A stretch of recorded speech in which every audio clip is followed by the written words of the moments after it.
He goes in, he confesses that he's guilty, but he actually brags to his freaking mother. He goes, in a conversation that's actually recorded, she's like, "How many people have you killed?" or something, and he goes, "You don't have enough fingers." Like freaking crazy shit, right? And I mean, like, he was a successful real estate broker running a company. I feel like and some people are just born bad.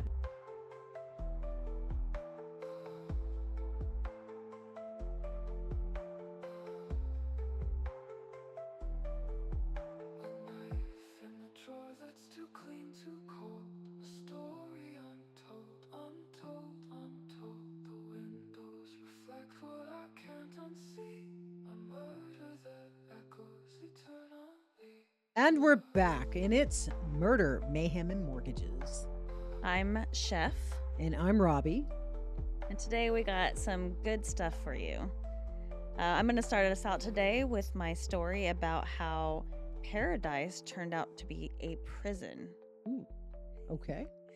So this story happened in Northern California. It happened in 2019. There was a real estate agent that was enlisted to list a big property. It's about 40 acres, tucked in the forest, real private, just a nice piece of property.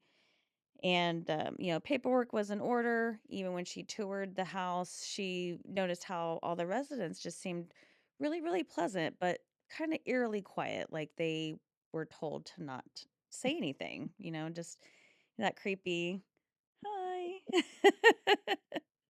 And so, everything went good. The home sold to a private investor, and everything looked like it was just a normal real estate transaction until the FBI called. Oh, okay. Apparently, the seller, Brother Eli, Brother Eli. he was being looked into because they had suspected that this spiritual retreat was actually a cult compound. Now, why does the FBI always have to run a good time? I mean, like, seriously, what's wrong with running a cult? I've always wanted to run one of my own. Well, a cult is fine as long as you're not abusing and trafficking and killing people, which Oh, seems to be the MO of cults these days. I think my cult would mostly be drinking Alani's. Better than drinking the Kool-Aid. There is no Jonestown yet. But they were investigating the Children of the New Dawn. That's what they called them, and this cult had been under scrutiny for many, many years. They were accused of child neglect, trafficking, and financial exploitation. A lot of times with cults, they have you join their club, and there's usually like a membership fee, or, you're part of the family now, so now your finances are part of the family finances, that kind of garbage. Welcome to the club. Hand over your checkbook. And so, they when the FBI actually raided the compound, because essentially when this compound sold, they took that money and went property elsewhere. So they essentially were under a lot of pressure and decided to take their crimes elsewhere, so they weren't under the microscope anymore. But just like anything, a lot of these things catch up to you. Who was the leader of the cult? His name was Brother Eli. But we don't know his real name because he wasn't born with that damn name. Come on. I don't know what his real name was. That's just what he went by. All right, Brother Eli, it is. All right. But when the FBI raided the compound, they found a lot of disturbing things. They found crowded cabins. They had hidden rooms that were used for punishment. Ledgers documenting financial donations from members who turned over everything that they owned.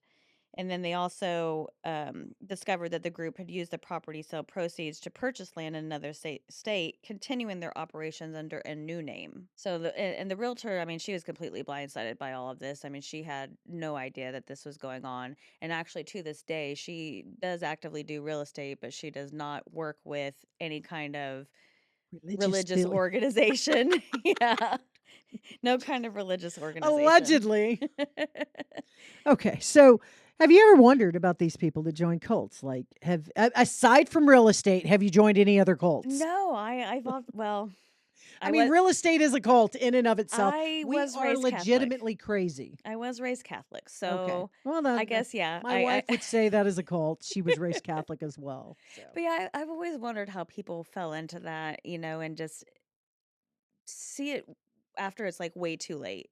Because I feel like there's always clues if you're actually paying attention, but little people, breadcrumbs, yes, people just get caught up in the nostalgia of it, and the you, euphoria. yeah, especially when it's targeted in a spiritual manner. If you feel like you're getting some kind of spiritual prosperity, you tend to overlook things sometimes, and should always be vigilant, and you should always question people's motives, especially in any kind of religious organization, in my opinion.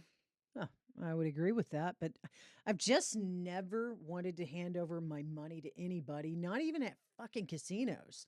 So I can't even imagine. Like, at least you get to spin the wheel or pull the little lever or hit a button. Like, there, they just take your fucking money and tell you to dress funny. Yeah. So, and wait for a spaceship to come out of the sky or something. But it is interesting how many of these cults exist. And, honestly, anytime I'm out in the middle of nowhere, like in the middle of the country, I'm just like looking around, like, I bet you there's a What's cult out behind here that? somewhere. What's behind that cornfield? Because I know. they're always I in the middle of nowhere because you got to keep things a little And hidden. his And name is Eli. You know, like, children of the corn. Oh my God. essentially, but this was the children of the new dawn. Right, but are they still in existence to this day, or was he captured by the FBI, locked away? So today, the property sits abandoned. Nature has reclaimed it. Okay. There's vines growing everywhere. I mean, it's just a completely abandoned property. Looks like the apocalypse happened. And, I'm not sure what happened to Brother Eli, but I'm sure these people in some capacity are operating somewhere in the Hmm. country under everybody's noses. Well, I wonder if they're capturing people like Eli and then just doing research on them. Like, how can we mind manipulate the masses? Like to do with serial killers. Yes. I love serial. Well, I don't love serial killers, but I'm fascinated by them. Let's just say. So, Yeah, I mean, makes you wonder what's ticking in somebody's head to make them enjoy killing somebody. have you ever come across somebody that just made a chill down the back of your neck? Oh, yes, all the time. All the time. Well, they say there's a lot of serial There's killers a out lot of there. swirling going on around I you. mean, I have one of those sensitive auras, and I can just look at somebody and sense the evil in them. So I've actually only had that experience once. I was walking into a restaurant. A young man was standing out, and he was wearing a Boy Scout uniform, and he just creeped me the fuck out. Like I don't know what it was, and I was just like, "Ooh, get away from me!" Is all. I mean, like it was like a shout in my head, Uh-huh. and that was it. That was the only time anybody's ever. Now I've had these weird instances and all these other things. Like, I mean, years ago when I was in college, I was in Memphis, and I'd stopped at I was trying to surprise my parents coming home, and it was back in the age before cell phones, and I drove home from Nashville to You Dallas, mean the and good old days? in the good old day. I mean, like we are Gen X. I am Gen X. I don't know what generation you are. You're probably like Y or Z or something. I'm like in between, well, technically millennial, but like I'm the old millennial. I'm like the millennial that had a life Hmm. and no supervision. Gotcha. Okay. So, you're probably honorary Gen X then. But, I mean, like, there's videos out there to where we just basically weren't watched and we were heathen material, if you will. Thank God there And, wasn't videos. right. And that's how the rest of us have political and professional careers. But, anyway, so here we are, and I'm driving home. Nobody knows I'm coming home for Christmas. It's just a total surprise to my parents. Uh-huh. And, uh, I got lost, and there was this weird episode on the highway to where you had to exit the highway to stay on the highway, and I wasn't paying attention. I was bebopping along with the blues, and find myself just stopped, and there's a train going by, Mm-hmm. and I look over, and there's a building, and there's bars on the window, and I'm like, wait a minute, I was on the fucking highway. I'm just not paying attention, just Yeah. totally, having a good time, and so I pull over to the first gas station I see, and no one's in there. And I'm like, hello, hello, Mm-hmm. hello. I turn around and there's this big giant guy, and he just doesn't say anything and starts taking a step toward me. And I back up, takes another step towards me, and I back up. And Okay. I keep talking because that's what I do, right? I didn't realize it was my future being a loan officer. And anyway, so here it is. And all of a sudden, in runs this dude who is wearing the vest, and he is the convenience store clerk. And he's like, "What's happening?" And I was like, "I don't know," And all of a sudden, the guy just looked at me and turned around and walked out. And I was like, "I don't know where the fuck I am, but help me get on the highway. Somebody's going to kill me." And so, yeah, that was the second time in my life where something creeped me out. But that was about it. Yeah. So I haven't had those weird, creepy things like you do apparently every other day in real estate. So, anyway, so moving on. I have sort of an obsession with serial killers, dark stuff. Mm-hmm. Okay, so in our lifetime, we have had a couple of serial killers, and this one was sort of like burned into us when it happened. Like it was all the media rage. Nobody else could talk about anything else. It wasn't like today to where all we talk about is politics and chaos, Uh-huh. right? So focus back, and I believe it is in 2016. And this is Ted Koppel. I hope I'm pronouncing his name correct. You recall him? No, I mean, Okay. 2016, I was in my mid-20s, probably in an alcoholic coma somewhere. Right. Probably pleasantly, like, completely oblivious to the rest of the fucking world. That's awesome. So here it is, this guy. And you know how I say there's always breadcrumbs, there's always like hints here and there. Uh-huh. Well, he's one of those guys. He's just fucking creepy. And like people are all the time talking about how creepy he is. He somehow gets his real estate license in South Carolina. But he had a conviction of kidnapping when he was a fucking teenager. And he still got a real And he estate still license? got a real estate license. Like, here's your breadcrumb They trail. gave me There's a crap. big giant piece at the beginning of the trail, right? Robin, when I got my real estate license, they gave me crap for having like less than an ounce of weed in Oklahoma. I know, and it's so sketchy of you. I love it. I'm very proud of you. And this was like 20 years ago. But this dude literally, legitimately, like, kidnapped somebody in his teenage years. Hello. I mean, like, But yeah, let's give you a actively, license, let's give you a dude. license and let you hang out with women privately walking through homes in secluded Sounds areas. like a great plan. Right. So years later, apparently his first crime that we're aware of happened in 2003, where he committed a mass murder of some people at like a motocross item and got away with it for the most part for years and years. More than a decade later, they still hadn't solved the crime. Mm-hmm. But he becomes this kind of real estate mogul in South Carolina. Really? And everybody's like, actually, he's a great creepy dude to sell real estate. He even entered into his marketing material like creepy stuff.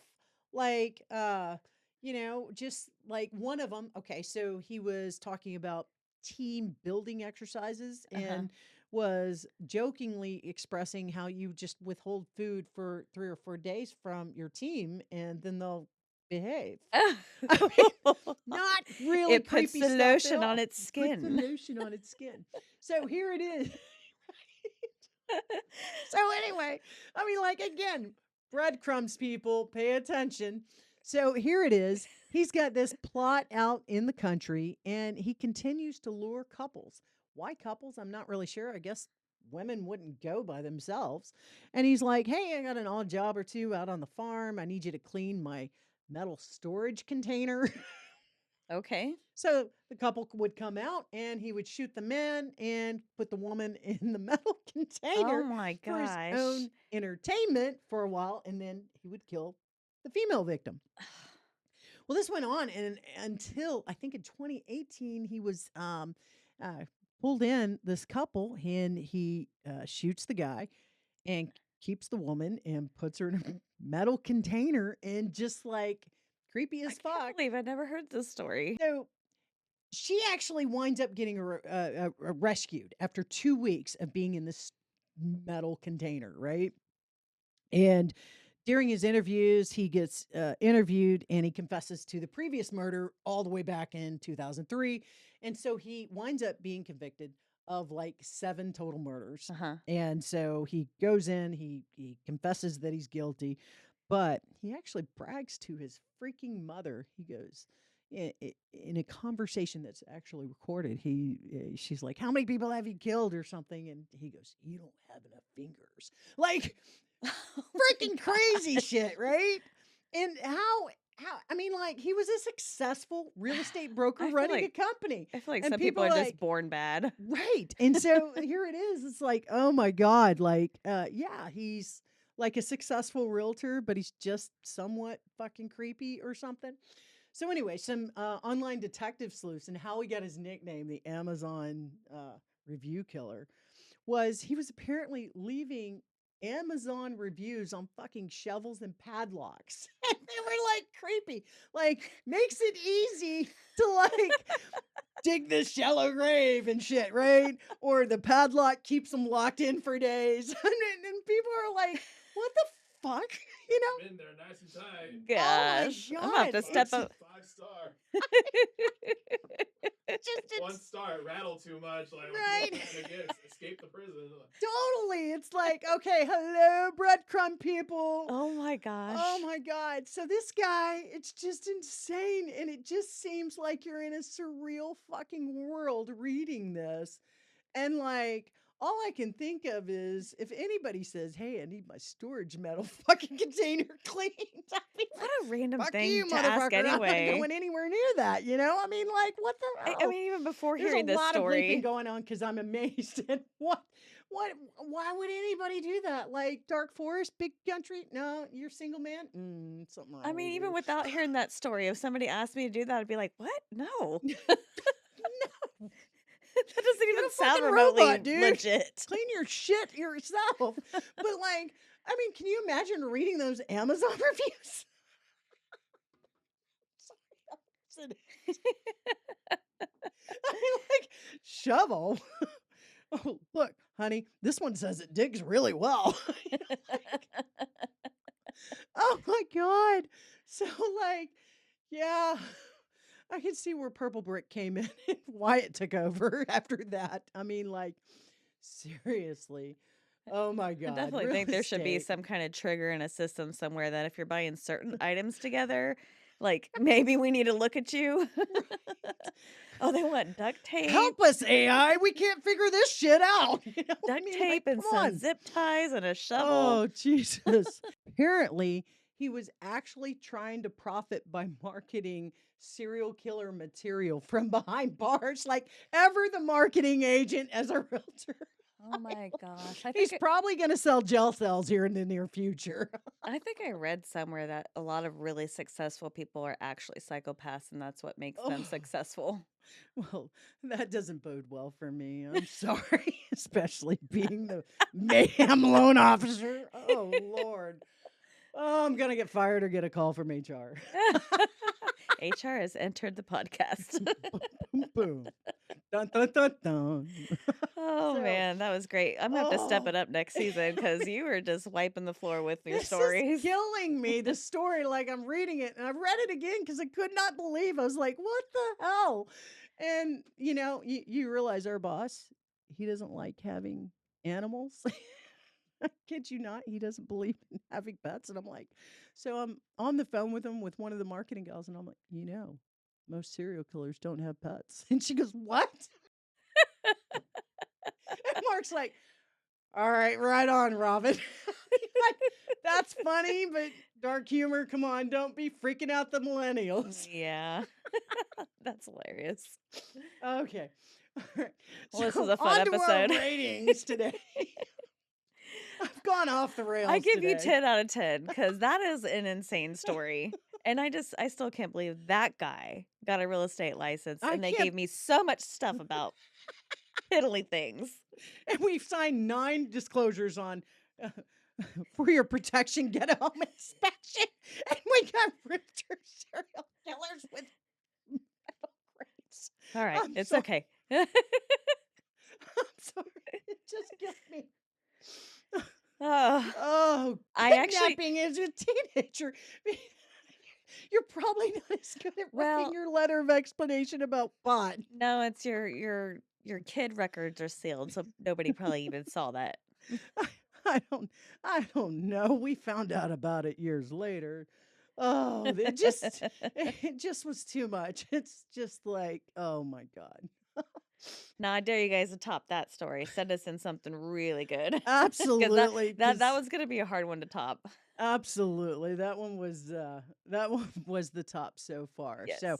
on yours, I have always wanted to run my own what do you call them? Colt. Colts? Yes. Yeah. Dropping a little bit of gummy bears and drinking Alani's and just having a good time in the forest. That would be lovely, but I don't think It's I'm a into the 0 for abuse and all mortgage that. I'm because just mostly into just hanging out and having a good time. So I'm gonna say 4 on the Mayhem, uh 3 on the mortgage because it's just creepy to have a listing whatsoever yeah. for Although they a paid cash because they happy stole place, everybody's money. right? But And yeah. then there's no murder, so that we know of just yet. So, I mean, there's usually somebody that dies in a cult, so they just probably weren't well, caught. it's not really fun or a cult until somebody dies and they take all your money. As always, if you like this episode, please like and subscribe. And if you have your own stories, you can send it to the email below. Thank you so much, and we will bring the chaos for the next episode.